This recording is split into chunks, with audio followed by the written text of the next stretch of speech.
अस्पताल में स्कूल खोलने को लेकर हाईकोर्ट ने सरकार से जवाब मांगा। 18 अगस्त को होगी सुनवाई। कांग्रेस का मंथन शिविर जारी। पार्टी के प्रचार को धार देने के लिए मुद्दे लयबद्ध। फाइनल मसौदे पर कोर कमेटी लगाएगी मोहर। उत्तराखंड में कोरोना ने फिर पकड़ी रफ्तार। 24 घंटे में 37 नए मरीज मिले। चमोली में 2 महीने का बच्चा और उसकी मां संक्रमित।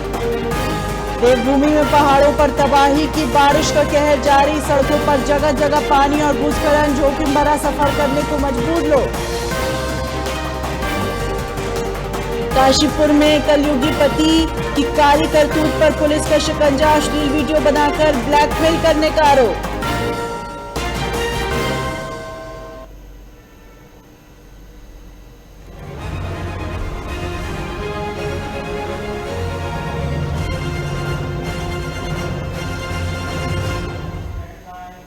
देहरादून में कोरोना काल के दौरान दवाइयों की कमी, ऑक्सीजन सिलेंडर और वेंटिलेटर की कमी के चलते सैकड़ों लोगों ने अपनी जान गंवाई। वहीं विभिन्न सामाजिक संगठनों और सरकारी एजेंसियों ने कोरोना की तीसरी लहर को देखते हुए मेडिकल की कमी को पूरा करते हुए तमाम इंतजाम किए, लेकिन देहरादून में लापरवाही के चलते सब खुले आसमान में पड़ा है। लापरवाही का आलम यह है कि जिम्मेदार लोग कुछ भी बोलने से बच रहे हैं और कांग्रेस की प्रदेश प्रवक्ता गरिमा दसौनी ने इस लापरवाही पर सरकार को जमकर घेरा। वहीं बीजेपी के प्रदेश प्रवक्ता नवीन ठाकुर ने कांग्रेस पर हमला बोलते हुए कहा कि कांग्रेस के नेता पहली और दूसरी लहर में पूरी तरह गायब थे, जबकि सरकार ने तमाम इंतजाम किए और अब कोरोना की संभावित तीसरी लहर को देखते हुए भी तमाम प्रयास किए जा रहे हैं।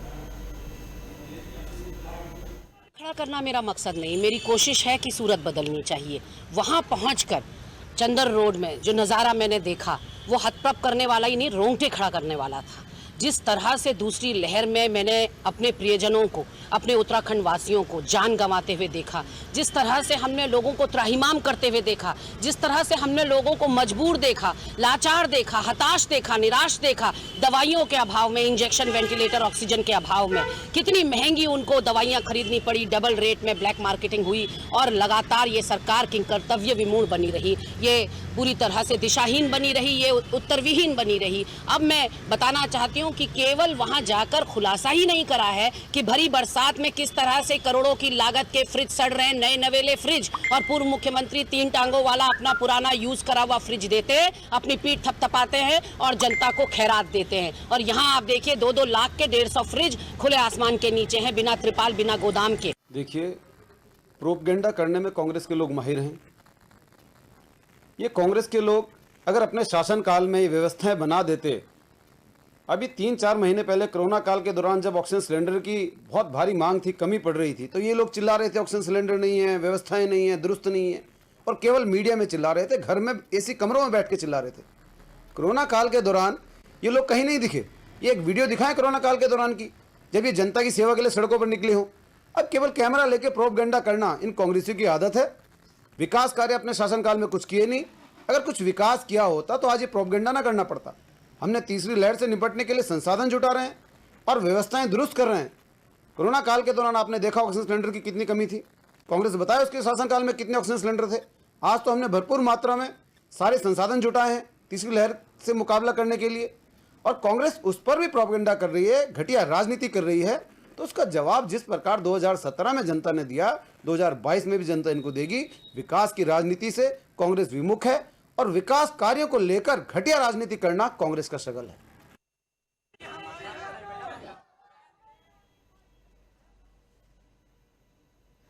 उत्तरकाशी में लगातार बारिश का सिलसिला जारी है। भारी बारिश के चलते यातायात पूरी तरह से प्रभावित है।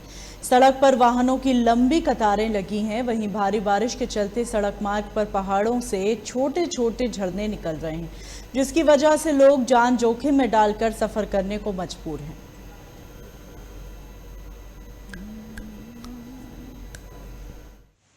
यहाँ पर भूमि संरक्षण वन प्रभाग उत्तरकाशी में एक महिला वन आरक्षी है, श्रीमती पूजा राणा। तो उनके साथ जो उन्होंने एक लिखित में शिकायत की कि उनके साथ जो है एक रविंद्र प्रसाद चमोली जो फॉरेस्टर हैं, उन्होंने छेड़छाड़ की उनके साथ और उनके व्हाट्सएप में आपत्तिजनक मैसेज भेजे। चूँकि शिकायत लिखित में थी तो प्रभाग स्तर पर जो महिला निवारण समिति का गठन किया गया है, हमने प्रकरण उस समिति को दिया प्राइमरी जांच के लिए। तो उस समिति ने जांच की और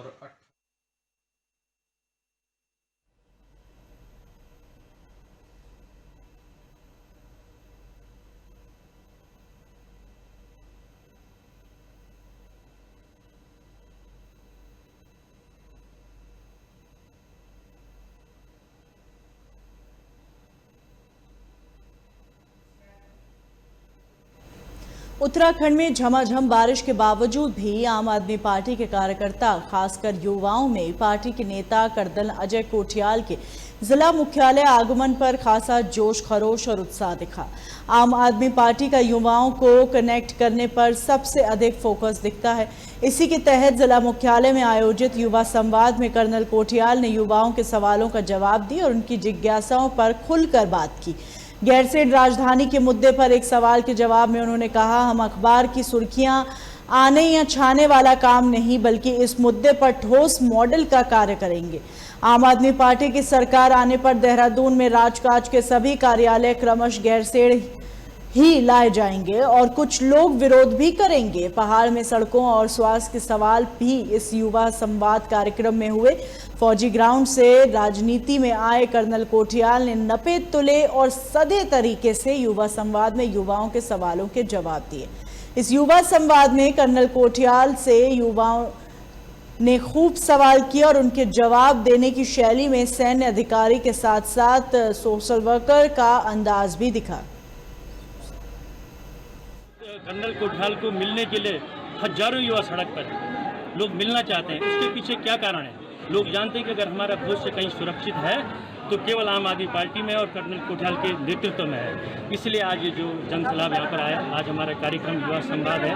आज बहुत बड़ी बड़ी हमारे जनपद के बड़े अच्छे लोग जिन्होंने शिक्षा के क्षेत्र में, खेल के क्षेत्र में, सांस्कृतिक गतिविधियों में विशेष योगदान दे रखा है, वो लोग आज आम आदमी पार्टी में ज्वाइन कर रहे हैं। और आप लगा सकते हैं कि जो माहौल उत्तराखंड में आम आदमी पार्टी के प्रति देखा जा रहा है उससे ऐसा प्रतीत होता है। 2022 है तो आम आदमी पार्टी की हमारी सरकार बनेगी।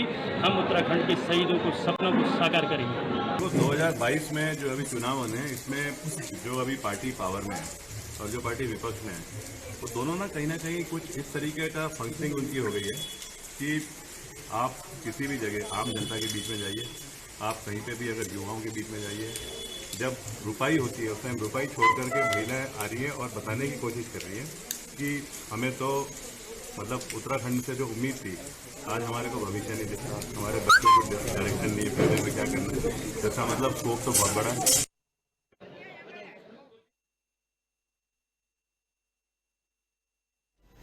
उत्तराखंड प्रदेश कांग्रेस कमेटी का ऋषिकेश में आयोजित 3 दिवसीय विचार मंथन शिविर के दूसरे दिन भी सुबह से देर रात तक बैठकों का दौर जारी रहा।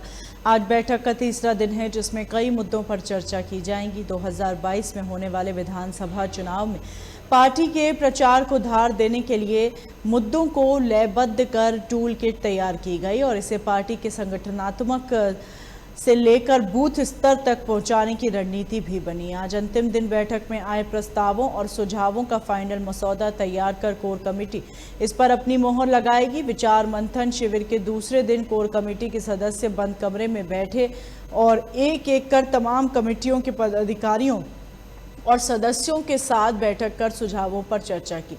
शुरुआत सुबह 10 बजे प्रदेश कांग्रेस कोर कमेटी पर विभिन्न विषयों पर चर्चा के साथ हुई।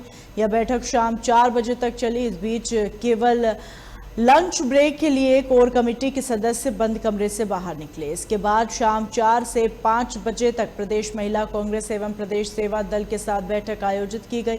इसमें सेवा दल के सदस्यों ने पार्टी संगठनात्मक स्तर पर अनुशासन नीतियों पर बल दिया और इसके बाद शाम करीब 5 बजे अनुसूचित जाति जनजाति विभाग एवं अल्पसंख्यक विभाग के प्रतिनिधियों के साथ बैठक आयोजित की गई, जिसमें समाज के सभी वर्गों को साथ लेकर चलने पर चर्चा की गई। इसके अलावा समाज के लोगों को अधिक से अधिक संख्या में पार्टी से कैसे जोड़ा जाए, इन मुद्दों पर एक पूरा रोड मैप तैयार करने को लेकर सुझाव दिए गए।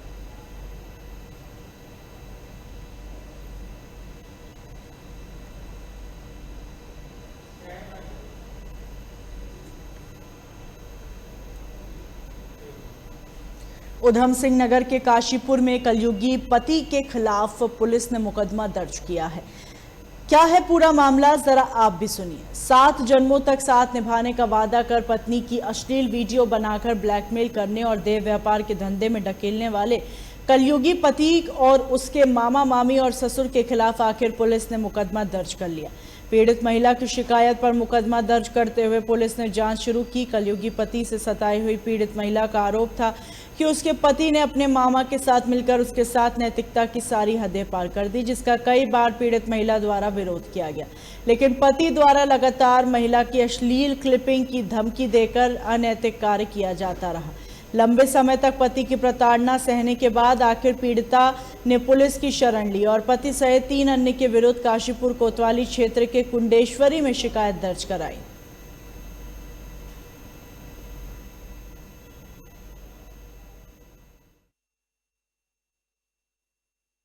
तो 2018 में मेरी शादी सत्संग चौधरी नामक व्यक्ति से हुई। मामा विपुल कुमार और ये जब से शादी हुई उसके बाद से मेरा मानसिक शारीरिक रूप से मेरा शोषण करते थे, जिसमें इसकी पत्नी विपुल कुमार की प्रियंका चौधरी, इसका फादर सत्येंद्र चौधरी तथा इसके घर वाले मौल थे, जिसके खिलाफ मैंने पुलिस को प्रार्थना पत्र दिया। ये मेरा शारीरिक रूप से मानसिक शोषण करते थे, शारीरिक शोषण करते थे, मुझे देह व्यापार में धकेलते थे और अपने दोस्तों के साथ मुझे आए दिन सुलाते थे। गिरफ्तारी हो और इन्हें जेल भेजा जाए तथा मुझे न्याय मिले। में दर्ज हो चुका है। उत्तराखंड पुलिस बहुत अच्छा काम कर रही है। मुझे उनसे खुद अपेक्षा है कि जल्दी ही अब तक गिरफ्तारी करें।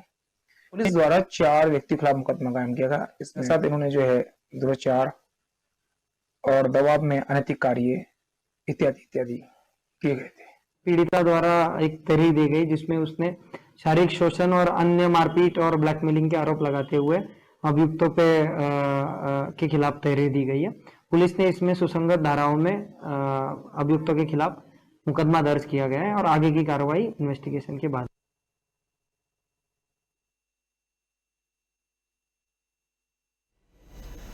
उत्तराखंड में बीते 24 घंटे में 37 नए कोरोना संक्रमित मिले। वहीं एक भी मरीज की मौत नहीं हुई, जबकि 42 मरीजों को ठीक होने के बाद घर भेजा गया।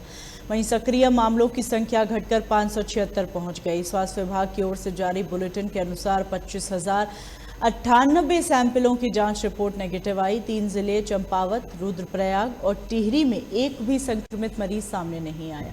वहीं अल्मोड़ा, बागेश्वर और पौड़ी में 1, चमोली में 13, देहरादून में 6, हरिद्वार में 3, नैनीताल और पिथौरागढ़ में 2, उधम सिंह नगर और उत्तरकाशी में 4 मरीज मिले। प्रदेश में अब तक कोरोना के कुल संक्रमितों की संख्या 3,42,283 हो गई है और इनमें से 3,28,304 लोग ठीक हो चुके हैं। प्रदेश में कोरोना के चलते अब तक कुल 7,366 लोगों की जान जा चुकी है।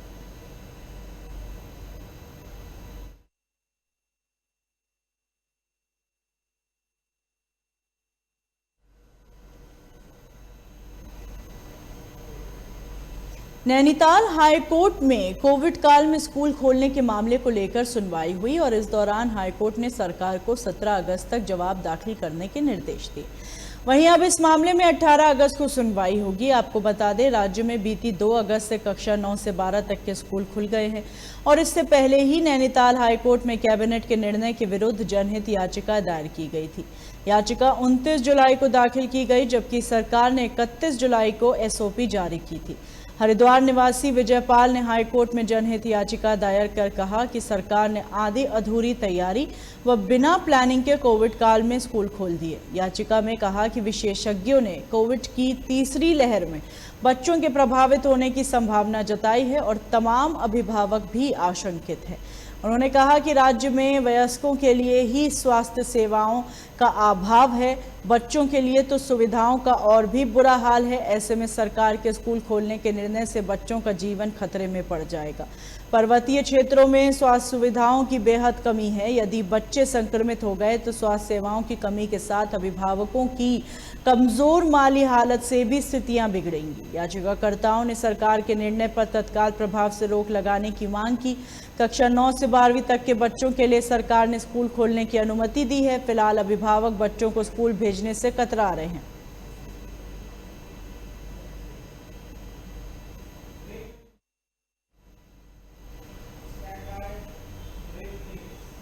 आपका। उत्तराखंड में बीजेपी अनुसूचित मोर्चा के जिला अध्यक्ष युवा भाजपा नेता दिनेश आर्य ने देहरादून सीएम पुष्कर धामी और भाजपा प्रदेश अध्यक्ष मदन कौशिक से मुलाकात की। दिनेश आर्य ने सीएम को गंगोली हाट विधानसभा की स्वास्थ्य, शिक्षा, सड़क सहित प्रशिक्षित युवाओं को रोजगार देने जैसे विभिन्न समस्याओं से अवगत कराया और गंगोली हाट विधानसभा में आने का निमंत्रण दिया, जिसके बाद क्षेत्र की समस्याओं को दूर करने का भरोसा दिया और विधानसभा क्षेत्र में आने की बात कही। वहीं भाजपा प्रदेश अध्यक्ष मदन कौशिक से मुलाकात कर संगठन के द्वारा जनपद में किए जा रहे कार्यक्रमों पर भी चर्चा हुई।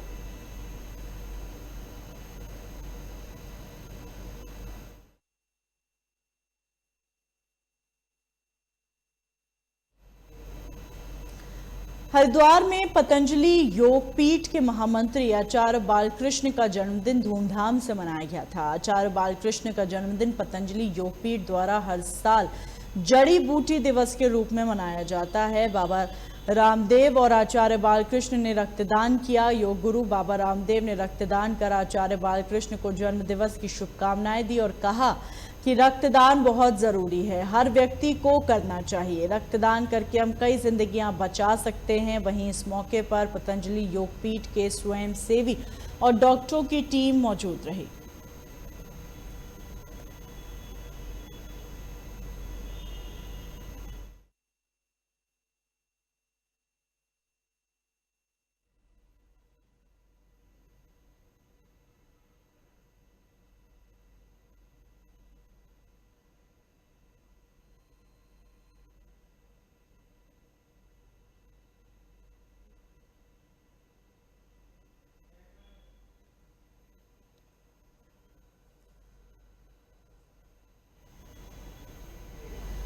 मुख्य नगर आयुक्त की कार्यशैली से नाराज कांग्रेस कार्यकर्ताओं ने मेयर प्रतिनिधि अशोक शर्मा के नेतृत्व में प्रदर्शन किया। निगम परिसर में प्रदर्शन के दौरान कार्यकर्ताओं ने मुख्य नगर आयुक्त जय भारत सिंह और विधायक मदन कौशिक पर सांठगांठ का आरोप लगाया। अशोक शर्मा ने कहा कि मदन कौशिक ने अपने कैबिनेट मंत्रित्व काल में भ्रष्ट अधिकारियों को निगम में तैनात किया। एमएनए जनता के साथ धोखा कर रहे हैं। हजारों की संख्या में कुंभ मेले के कूड़ेदान निगम में रखे बर्बाद हो रहे हैं। नाला साफ करने वाले वाहन जब से आए हैं तभी से खड़े हैं, लेकिन मुख्य नगर आयुक्त इस ओर ध्यान नहीं दे रहे। कि आप अपने घरों में डब्बों को उल्टा कर दें, घरों में पानी ना भरे, डब्बा उल्टा कर दें, गमला उल्टा कर दें, मग्गे में पानी ना भरे। और जो है दूसरी ये प्रचार करता घूम रहा है, मुझे लग रहा है और भी ऐसी जो है बैटरी रिक्शाएं होंगी। अलाउंस हो रहा है नगर निगम के द्वारा और नगर आयुक्त जी के द्वारा। और वो कहते हैं ना, कहावत है बगल में छोरा और शहर में ढिंडोरा। क्या है कहावत? बगल में छोरा, शहर में ढिंडोरा। और वही काम इन्होंने नगर आयुक्त जी ने कर रखा है। इन्हें वो अपने जो नगर निगम में डब्बे पड़े हुए हैं, हजारों कूड़ेदान पड़े हुए हैं, जो आपके भ्रष्टाचार की एक कहानी कह रहे हैं, कुंभ मेला प्रशासन की, मदन कौशिक जी की और जय भारत सिंह जी की और पूरे मेले प्रशासन की। महापौर से पूछने की जहमत नहीं उठाई इन्होंने। अरे महापौर को भी फाइल दिखा देते हैं, ऐसा फाइल में क्या है उस फाइल में। कह रहे इतनी सफाई के इन्होंने पैसे, करोड़ों रुपया, इन्होंने 50 करोड़ रुपया कम से कम साफ सफाई का, कूड़ेदानों का, ये नाला मशीनों का, एक पैसे की कोई काम की चीज नहीं है। इसमें पानी भरा हुआ है।